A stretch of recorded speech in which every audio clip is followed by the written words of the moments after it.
আসসালামু আলাইকুম ভিউয়ার, আশা করি আপনারা সকলেই ভালো আছেন। এবারের কোপা আমেরিকায় কোন দল চ্যাম্পিয়ন হবে এটির কথা বলতে গেলে যে চারটি দলের কথা বলতে হয় তারা হচ্ছেন আর্জেন্টিনা, ব্রাজিল, উরুগুয়ে এবং কলম্বিয়া।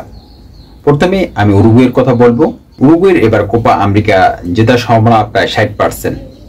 উরুগুয়ে কিন্তু এমন একটি দল যারা কিন্তু কোপা আমেরিকায় অনেক সফল।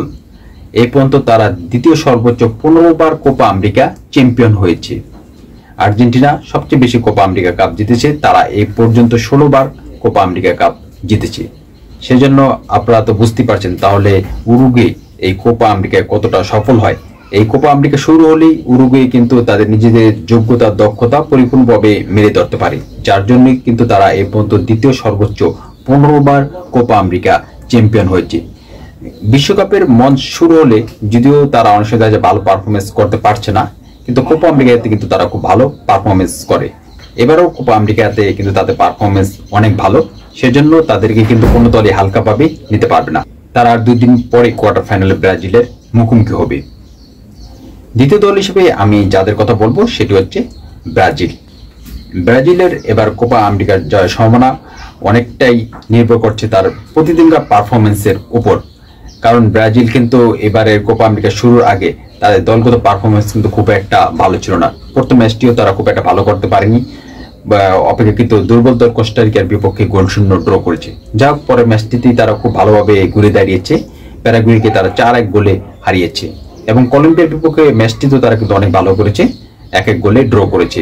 কলম্বিয়া কিন্তু আগের মতো আর ওইরকম দল নেই, তারা কিন্তু বর্তমানে অনেক শক্তিশালী একটি দল। যা হোক, কলম্বিয়ার কথা একটু পরে আসতেছি। তো ব্রাজিল কিন্তু এ পর্যন্ত দ্বিতীয় সর্বোচ্চ কোপা আমেরিকা কাপ জিতেছে, তারা কিন্তু এ পর্যন্ত 15 বার কোপা আমেরিকা কাপ জিতেছে। যদিও তাদের পারফরমেন্স বর্তমানে একটু শিথিল অবস্থার মধ্যে আছে, তারপরও ব্রাজিল যে কোনো সময় জ্বলে উঠতে পারে। তৃতীয় দল হিসেবে আমি যার কথা বলবো সেটি হচ্ছে কলম্বিয়া। দেখুন, কলম্বিয়া কিন্তু আর আগের মতো ওই রকম দল নেই। কলম্বিয়ার বর্তমান পারফরমেন্স কিন্তু অনেক ভালো। তারা গত 26টি ম্যাচ ধরে অপরাজিত রয়েছে। এটি কিন্তু বাড়ির কাছে কোনো কথা নয়। একটা আন্তর্জাতিক ম্যাচে মানে 26টা আন্তর্জাতিক ম্যাচে অপরাজিত থাকা, যারা ফুটবল খেলা বুঝেন জানেন তারাই বুঝেন যে এটা কত বড় ধরনের একটা রেকর্ড, এবং কোনো একটি দল কতটা ভালো পারফরমেন্স থাকলে এরকম একটি রেকর্ড তারা করতে পারে। গত 26টি ম্যাচ ধরে তারা অপরাজিত। সেজন্য বর্তমানে কলম্বিয়া কিন্তু ফর্মের একেবারে তুঙ্গে আছে। তারা কিন্তু কোপা আমেরিকা জেতার সম্ভাবনা একবারে 80% বলা যায়। সর্বশেষ আমি যে দলটির কথা বলবো সেটি হচ্ছে আর্জেন্টিনা। আর্জেন্টিনার এবার কোপা আমেরিকা জয়ের সম্ভাবনা প্রায় 80%। এই কলম্বিয়া এবং আর্জেন্টিনা দুটোটাকে আমি 80% হিসেবে আমি রেখেছি। কারণ কলম্বিয়াকে কেন রেখেছি এটা তো বুঝলেনই, তাদের বর্তমান ফর্ম অনেক ভালো। আর আর্জেন্টিনা কিন্তু ওই একই সমান আমি রাখছি 80% হিসাবে। আর্জেন্টিনার সবচেয়ে বড় বাধাটি হয়ে দাঁড়াতে পারে এই কলম্বিয়ার জন্যই।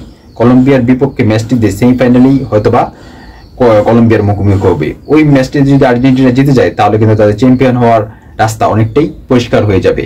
আর্জেন্টিনা গত 3 বছর যাবৎ কিন্তু অনেক ভালো খেলছে। আপনারা জানেন গত বিশ্বকাপ তারা চ্যাম্পিয়ন হয়েছে, তার আগে তারা কোপা আমেরিকা চ্যাম্পিয়ন হয়েছে এবং ইতালিয়ান কাপ তারা চ্যাম্পিয়ন হয়েছে। সেজন্য তারা কিন্তু বর্তমানে অনেক ভালো ফর্মে আছে। তবে তাদের জন্য একটু দুঃসংবাদ হলো মেসির ইনজুরি। যাক, আমরা আশা করছি মেসি পুরোপুরি ইনজুরি কাটিয়ে উঠে কোয়ার্টার ফাইনাল ম্যাচ থেকে বাদ বাকি সবগুলো ম্যাচই সে খেলতে পারবে। তবে সর্বশেষ মোট কথা যেটি আমার কাছে যা মনে হচ্ছে, আর্জেন্টিনা কিংবা কলম্বিয়া এই দুই দলের যে কোনো এক দলই এবারে কোপা আমেরিকা চ্যাম্পিয়ন হবে। ভিডিও ভালো হলে অবশ্যই লাইক করবেন এবং খেলাধুলা সংক্রান্ত ভিডিও পাওয়ার জন্য চ্যানেলটি সাবস্ক্রাইব করে রাখবেন। আর আপনার কোনো মতামত থাকলে অবশ্যই কমেন্ট করে জানাবেন।